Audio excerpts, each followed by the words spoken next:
So today we are making these cute little cotton geese that adorably stare downwards. They are very easy and relatively quick to make. They are perfect as a little decoration for a shelf or the top of the closet.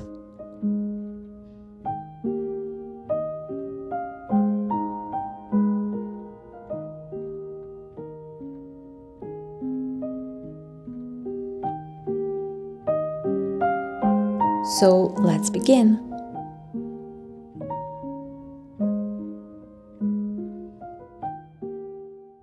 For me, in most cases, I work with a wood glue and water mixture. Wood glue is applicable to various techniques and materials, and for me is the most reliable glue. But for the sake of the others and this video, today I will use a flour and water mix, which used to be a common wide spectrum glue.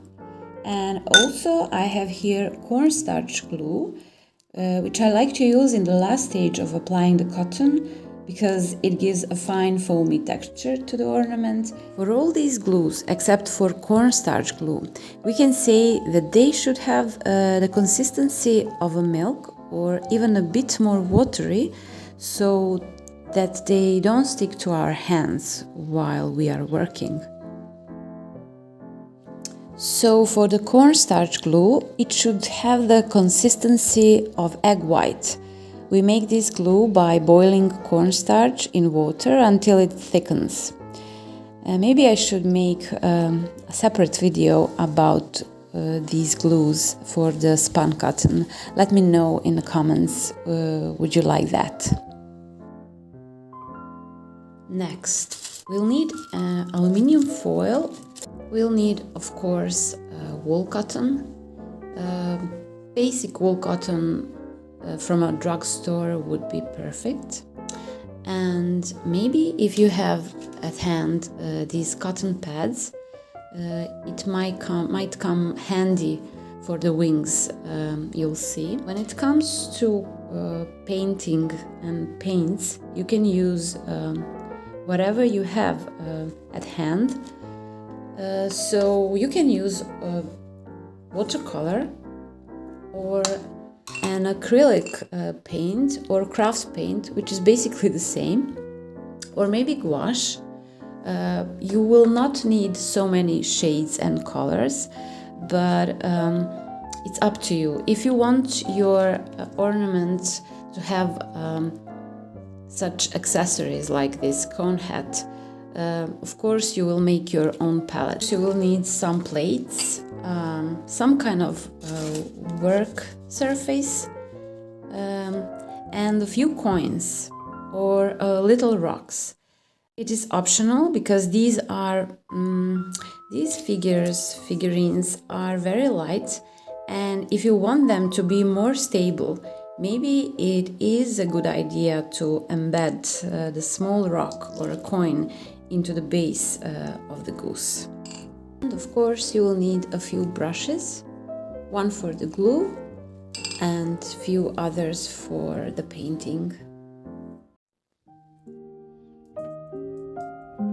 Okay, we can start. Step 1. For more stable figures, take a few coins or a small flat stone and wrap them in foil.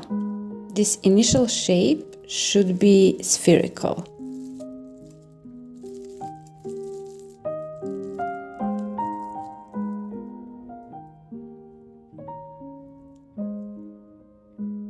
Then add a second layer of foil, and on one side leave a bit of extra foil, which you'll shape into a neck of a goose.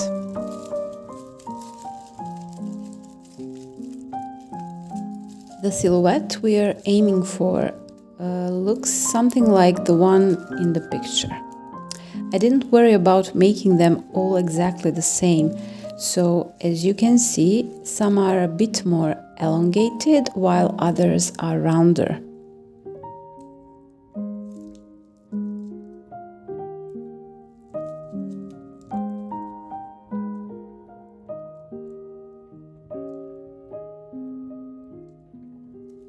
Just make sure that the coins are placed at the base of the neck, as that will be the balance point. If you shift that point towards the tail or to the side, the figure will tip over and it won't be stable. You can add another or 2 layers of foil to make everything firmer. Just keep in mind that the figure will grow in size once you add the cotton. So if you are aiming for a specific size, make this base a bit smaller. But if you are trying this technique for the first time or just playing, don't worry about that.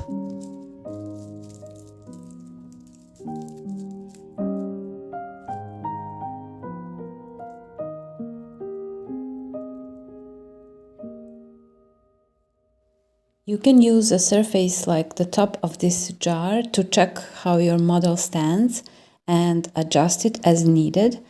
You'll see I go back to the jar a few times to check the shape, the neck, and especially the balance point.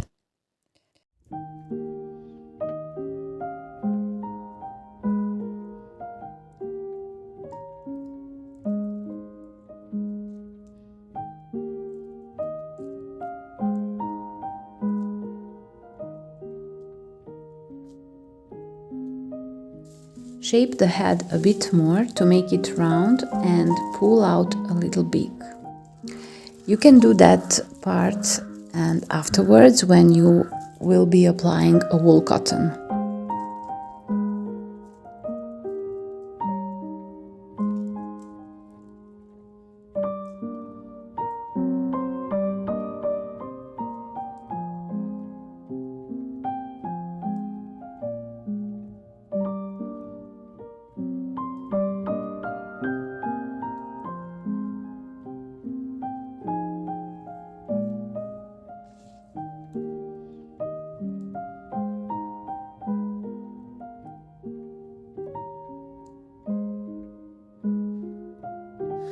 As for the legs, I won't be showing how to make them this time since they won't be really visible, but I'm including a small example of my experimenting for those who want to add that detail as well.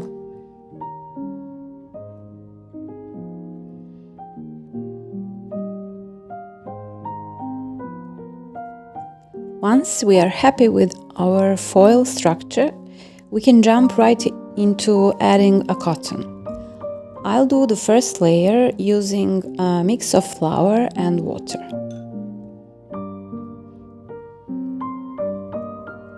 You can be relaxed with this first layer.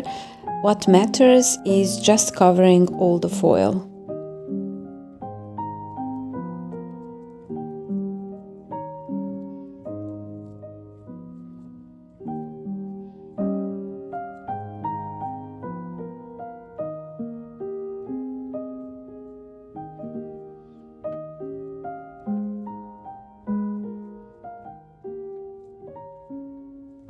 I was working on several little figures at the same time here.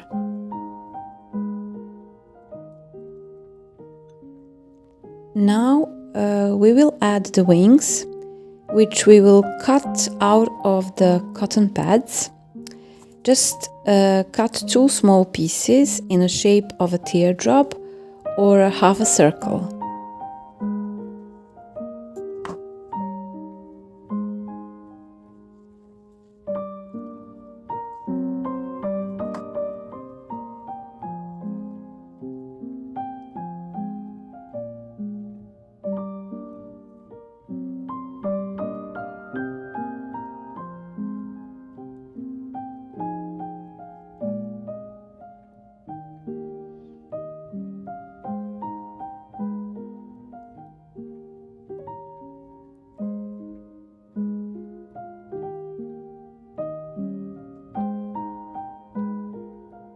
Now you can cover the wings with cotton right away or wait until your figures dries a bit first.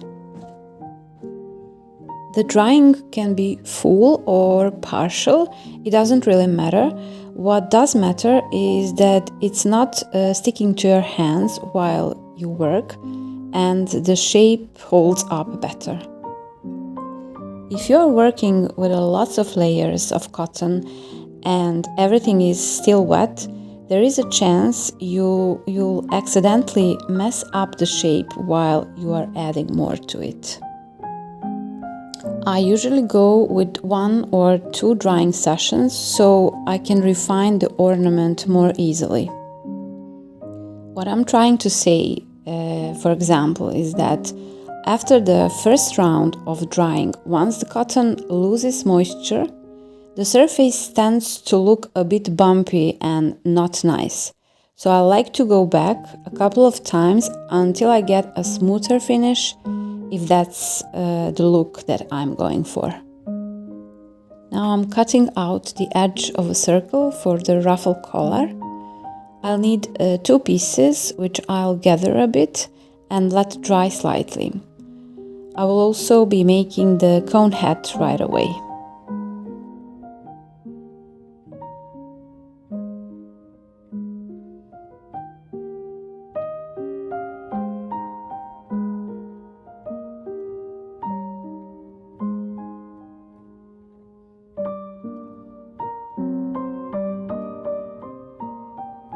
Now, when it comes to drying sessions, you will organize it as you like and can. Air drying the figure takes a while, around 24 hours, but I'm too impatient to wait that long, so I usually put them in the oven and they are dry for about 1 or 2 hours.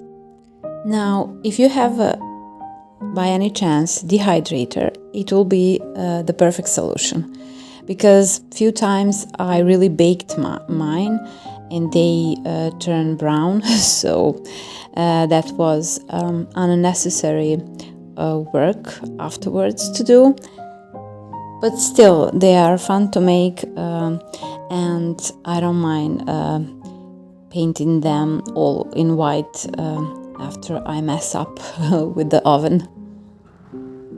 Gluing the collar with the wood glue or PVA glue, you can use a hot glue, but then let it dry completely.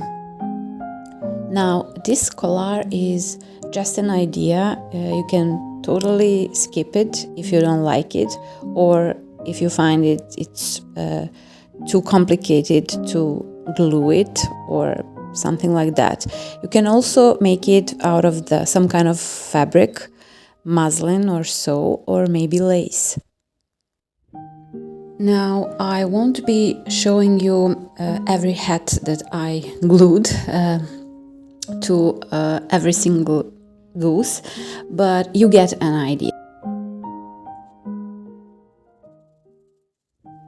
I dried completely these geese before starting painting them, and I often like to give all the figures a coat of white acrylic paint first.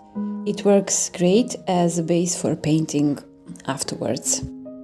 This time I decided to play a bit and try using cocoa. I mixed it with water and used it like a shade of brown, and it turned out great actually. The whole set of geese I made right now has this lovely brownish shade, and I used it to highlight the collars, hats and feathers. So if you're feeling a bit anxious about using colors, just stick to brown tones, it'll look great. You can also use coffee for those golden brown tones, though sometimes it can shift a bit towards greenish hues, but I personally don't mind it. Sometimes it can turn out great.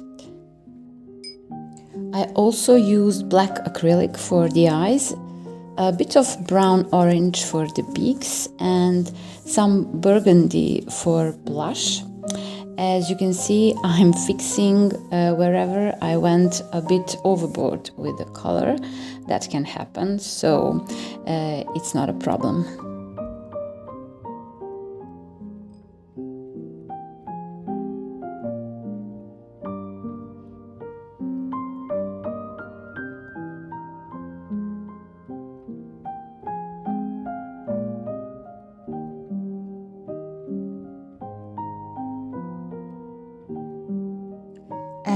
And that would be all. We reached the end. This technique is something you can totally try with kids too.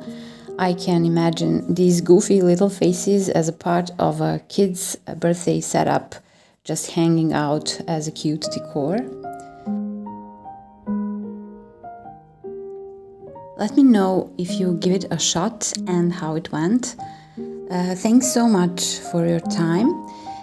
Give it a like if you find it helpful, and we'll see you soon.